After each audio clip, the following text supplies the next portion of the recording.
السلام علیکم ورحمۃ اللہ وبرکاتہ۔ نحمدہ ونصلی ونسلم علی رسولہ الکریم وعلی آلہ واصحابہ اجمعین، اما بعد فاعوذ باللہ من الشیطان الرجیم، بسم اللہ الرحمن الرحیم۔ فصل لربک وانحر، صدق اللہ مولانا العظیم۔ درود شریف پڑھیں، اللہم صلی علی سیدنا مولانا محمد معدن الجود والکرم وآلہ وصحبہ وبارک وسلم۔ محترم سامعین، یہ ذی الحجہ کا مہینہ چل رہا ہے اور قربانی کے دن قریب ہے۔ انشاءاللہ تبارک و تعالی قربانی کی تاریخ اور اس کے فضائل وہ انشاءاللہ تبارک و تعالی آگے بیان ہوں گے، مگر چونکہ ان دنوں میں قربانی کے جانور خریدے جاتے ہیں تو اس تعلق سے کچھ مسائل بیان کرنے کی کوشش کرتا ہوں تاکہ ہماری جو قربانی ہے وہ عین اللہ اور اس کے رسول کی رضا کے مطابق ہو۔ جو گھریلو جانور ہے ان کی قربانی ہو سکتی ہے، وہ قربانی جائز ہے۔ اونٹ، اونٹنی، گائے، بیل، بھینس، بھینسا، پاڑا، بکری، بکرا، دمبا، دمبی، گھیٹا جسے کہتے ہیں، ان سب کی قربانی جو ہے وہ جائز ہے۔ اسی طریقے سے اب قربانی کے جو جانور ہے، جن جانوروں کی قربانی جائز ہے، اس میں ہر ایک کی عمر میں بھی فرق ہے۔ اونٹ و اونٹنی، اگر کوئی اونٹ کی قربانی کرنا چاہتا ہے تو 5 سال یا اس سے زیادہ کی عمر اس کی ہونی چاہیے، اور بڑے کا جو جانور ہے، بیل، بھینس، بھینسا، پاڑی وغیرہ، تو اس میں 2 سال یا اس سے زیادہ۔ اگر پاڑے کی قربانی کر رہے ہیں اور 2 سال سے کم کی عمر ہے اور دکھنے میں بہت تندرست اور موٹا دکھ رہا ہے، پھر بھی قربانی جائز نہیں ہوگی۔ کمپلیٹ جو ہے 2 سال چاہیے یا اس سے زیادہ چاہیے۔ اس سے اگر کم ہے تو قربانی جو ہے وہ جائز نہیں ہوگی۔ اسی طرح بکرا اور بکری کی عمر 1 سال ہونی چاہیے۔ اگر 1 سال سے کم ہے، اگر 10 دن بھی کم ہے، 5 دن بھی کم ہے، 1 سال میں 1-2 دن بھی کم ہے تو بھی قربانی نہیں ہوگی۔ 1 سال مکمل ہو یا اس سے زیادہ ہو تو بہتر ہے۔ اب یہ کہ دمبا، دمبی، یہ سب جو ہے تو ان کی عمر اگر 6 مہینے کی ہے اور وہ دکھنے میں سال بھر کا ہے، تندرست ہے، گھیٹا، تو اس کی جو ہے قربانی جائز ہے۔ جیسا کہ ابو داؤد شریف کی روایت میں ہے کہ آقا کریم صلی اللہ تعالی علیہ وسلم نے فرمایا کہ ان الجزع یوفی منہ السنی۔ حضور نے فرمایا کہ بھیڑ کا یعنی گھیٹے کا 6 مہینے کا بچہ سال بھر والی بکری کے قائم مقام ہے، یعنی اگر 6 مہینے کا بھی ہے اگر اور دیکھنے میں تندرست ہے تو اس کی بھی قربانی جائز ہے۔ تو یہ 6 مہینے والا یہ صرف دمبے میں ہے، گھیٹے میں ہے، یہ پھر بکرے و بکری میں نہیں ہے۔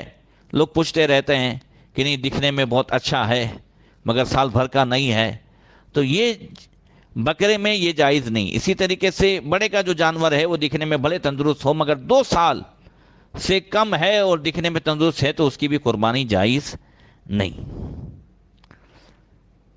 اب یہ ہے کہ قربانی کے جانور کو عیب سے خالی ہونا چاہیے، افضل یہی ہے، اور اگر تھوڑا سا عیب ہے تو قربانی ہو جائے گی، مگر بہتر اور افضل ہے کہ قربانی کا جو جانور ہے وہ بالکل تندرست ہو اور اس میں کوئی کھوٹ نہ ہو. جیسا کہ کنز العمال شریف کی حدیث ہے، آقا کریم صلی اللہ علیہ وسلم نے فرمایا کہ ان افضل الضحایا اعلیھا واسمنھا، کہ افضل قربانی وہ ہے جو قیمت کے اعتبار سے اعلیٰ ہو اور خوب جو ہے وہ تندرست ہو، جانور موٹا ہو تو وہ زیادہ بہتر ہے. اب جن جانوروں کی قربانی جائز ہے، تھوڑا سا عیب ہو، تھوڑی سی کھوٹ ہو تو جائز ہے. وہ جانور دیکھ لیں کہ جس کی بھینگا جانور، تھوڑی سی آنکھ ٹیڑھی ہو تو اس کی بھی قربانی جائز ہے. جس کی نظر جو ہے وہ 33% سے کم ہو، کمزور ہو تو بھی قربانی جائز ہے. جس سے کھجلی ہو جس جانور کو، مگر یہ کہ وہ موٹا ہو تو بھی قربانی جائز ہے. جس کی دم یا کان یہ 33% سے کم کٹے ہو تو اس کی قربانی بھی جائز ہے. مثال کے طور پر اگر کسی جانور کا کان 9 انچ ہے تو 3 انچ سے کم اگر کٹا ہے تو قربانی جائز ہے. اسی طریقے سے جس جانور کے کا کان جو ہے کٹا ہوا تو نہیں ہے، اس میں خالی چیر دیا گیا ہے جیسے لوگ چیر دیتے ہیں، تو اس کی بھی جائز ہے. اور جس کی مطلب یہ کہ بہت زیادہ نہ ہو، اور جس کے جو ہے چھید ہو، سوراخ ہو، اس کی بھی قربانی جائز ہے. مگر اگر چند سوراخ ہیں وہ مل کر کے اگر وہ 33% سے زیادہ ہو جاتے ہیں تو پھر قربانی جائز نہیں ہوگی. اسی طرح جس جانور کا کان چھوٹا ہے قدرتی طور پر تو اس کی بھی قربانی جائز ہے. جو جانور خصی ہو، جس کے خصیے نکال لیے گئے ہوں تو اس کی قربانی جائز ہے، بلکہ افضل ہے. اور جس بھیڑ دمبا کی اون کاٹ لی گئی ہو تو بھی قربانی جائز ہے. اور ایسا جانور جو بوڑھا ہو گیا، بچے کے قابل نہیں رہا، اس کی بھی قربانی جائز ہے. اسی طریقے سے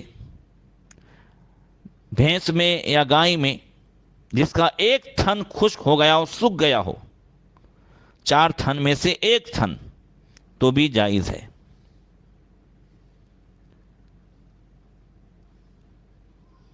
اسی طرح جس جانور کی پیدائشی سنگ نہ ہو اس کی بھی قربانی جائز ہے. سنگ ہی نہیں ہے پیدائشی. اور جس کا سنگ ہو مگر جانور لڑتے تھے اور سنگ ٹوٹ گیا یا کریک ہو گیا تو اگر جڑ سے نہیں ٹوٹا ہے تو جائز ہے، اور جڑ سے ٹوٹا ہے تو جائز نہیں ہے.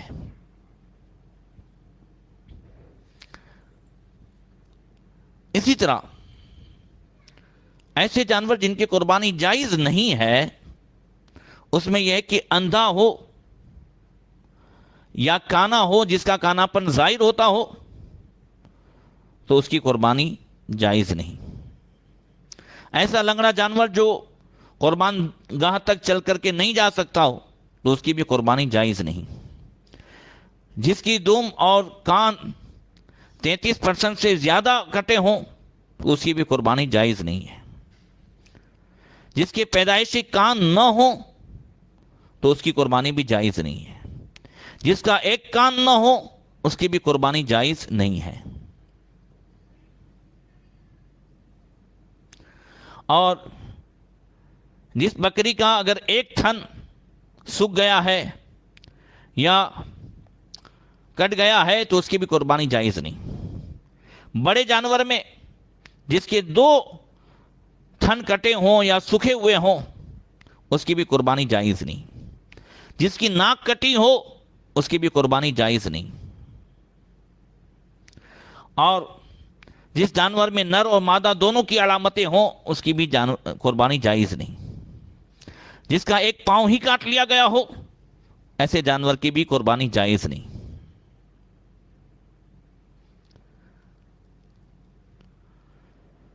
اور اسی کے ساتھ ساتھ اب ذرا اس کو بھی سمجھ لیں کہ قربانی کس پر واجب ہے۔ قربانی ہر صاحب نصاب پر واجب ہے، اور یہ ہے کہ صاحب نصاب اگر ہر سال ہے تو ہر سال، پوری زندگی آدمی سمجھیے کہ جب سے مالدار ہوا صاحب نصاب ہوا، پوری زندگی صاحب نصاب رہا، تو بھی ہر سال قربانی واجب ہے۔ ایک سال تو کر لیتی تھی، گئے سال کر لیتی تھی، زندگی میں ایک مرتبہ کر لی، یہ جو خیالات ہیں وہ جہالت ہے اور شریعت کے خلاف ہے۔ ہر سال مالک نصاب پر قربانی جو ہے وہ واجب ہے۔ اب قربانی کا نصاب کیا ہے؟